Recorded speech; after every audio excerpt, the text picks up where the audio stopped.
Assalamualaikum warahmatullahi wabarakatuh.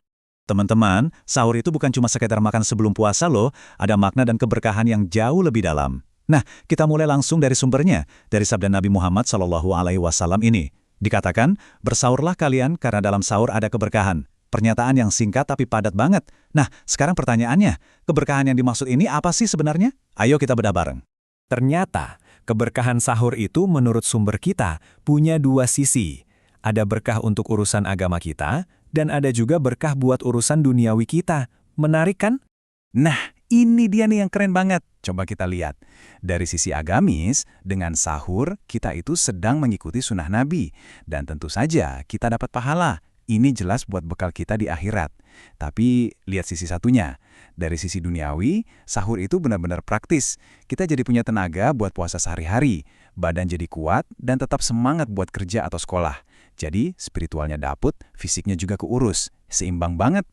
Oke, kita udah paham nih kenapa sahur itu penting banget. Sekarang pertanyaan selanjutnya yang gak kalah penting, sampai kapan sih batas waktunya?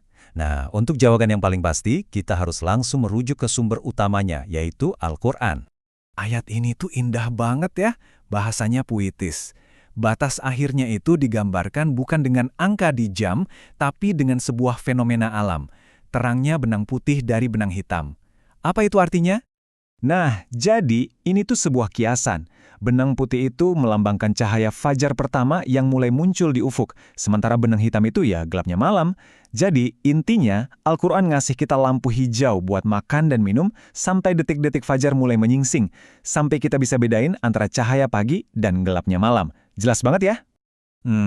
Kalau Al-Quran bilangnya batasnya sampai fajar, ini langsung memunculkan satu pertanyaan besar di benak kita kan? Gimana dong dengan imsak? Praktek yang udah umum banget, di mana kita berhenti makan dan minum beberapa menit sebelum azan subuh berkumandang. Oke, sekarang ayo kita coba lihat lebih dalam lagi gimana sih sumber rujukan kita ini memandang konsep imsak. Wah, ini cukup tegas ya. Menurut sumber yang kita kaji, praktek imsak ini dianggap sebagai sesuatu yang baru atau diada-adakan. Sesuatu yang disebut menyelisihi tuntunan, alias berbeda dari petunjuk aslinya. Kenapa bisa sampai dibilang begitu? Nah, di sini dijabarkan beberapa alasannya. Pertama, karena dianggap bertentangan langsung dengan perintah di Al-Quran yang tadi kita bahas, yang sudah sangat jelas.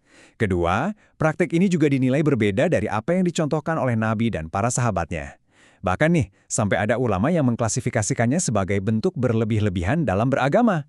Walaupun mungkin niatnya baik ya buat hati-hati, tapi tetap dianggap sebagai sebuah bentuk exaggeration atau berlebihan.